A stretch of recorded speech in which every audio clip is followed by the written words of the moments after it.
জীবনের দৌড় শেষ হয় না। জীবন এক অদ্ভুত দৌড়।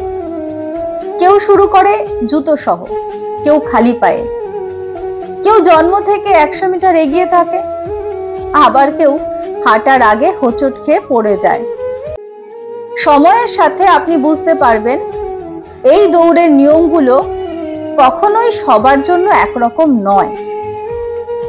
আপনি হয়তো দেখবেন কেউ সহজে সব শিখে নেয়, পরীক্ষার আগের রাতে কয়েক ঘন্টা পড়ে অসাধারণ ফলাফল করে, আর আপনি দিনের পর দিন খেটে গেলেও কাঙ্ক্ষিত রেজাল্ট পাচ্ছেন না।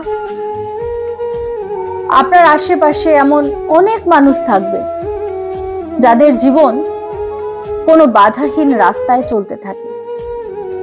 তাদের কখনো টাকার চিন্তা করতেই হয় না, বাবা মায়ের দেওয়া ক্রেডিট কার্ডে বিল মেটায়, আর আপনি একবার টিউশন ফি চাওয়ার আগে কতবার চিন্তা করবেন সেটার কোনো হিসাবই নেই।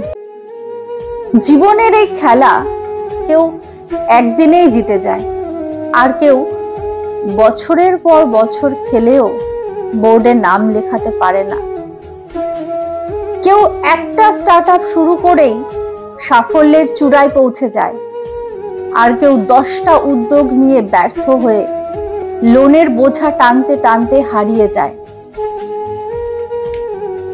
কখনো এমন হবে আপনি দেখবেন আপনার চেয়ে কম দক্ষ, কম পরিশ্রমী কেউ আপনার স্বপ্নের চাকরিটা পেয়ে গেছে। কারণ হয়তো সে সঠিক সময়ে সঠিক জায়গায় ছিল, হয়তো তার রেফারেন্স ছিল, হয়তো ভাগ্য তার পক্ষে ছিল। এসব ভেবে হয়তো আপনার নিজের উপর রাগ হবে, জীবনকে অন্যায় মনে হবে। কিন্তু বাস্তবতা হলো এই প্রতিযোগিতায় আপনি যদি শুধুই তুলনায় ব্যস্ত থাকেন তাহলে ক্লান্তি ছাড়া আর কিচ্ছু পাবেন না।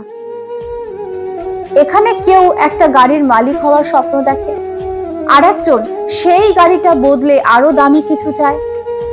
বড় ফ্ল্যাটের মালিক হওয়া মানুষেরও স্বপ্ন থাকে আরো বড় কিছু। তাহলে উপায় কি? উপায় হলো নিজের লেন ঠিক করা। এই দৌড় কারো জন্য নয়, আপনার নিজের জন্য। অন্যের জীবনের দিকে না তাকিয়ে নিজের গতিতে এগিয়ে যাওয়া। জীবন সবসময় ফেয়ার হবে না, কিন্তু আপনি নিজেকে প্রস্তুত করতে পারেন সময়ের সাথে, নিজেকে গড়ে তুলতে পারেন। কারণ সত্যিকারের জয়ী হওয়ার জন্য না গন্তব্যে পৌঁছানোর দরকার নেই, দরকার শুধু এক পা এক পা করে সামনে এগিয়ে যাওয়া।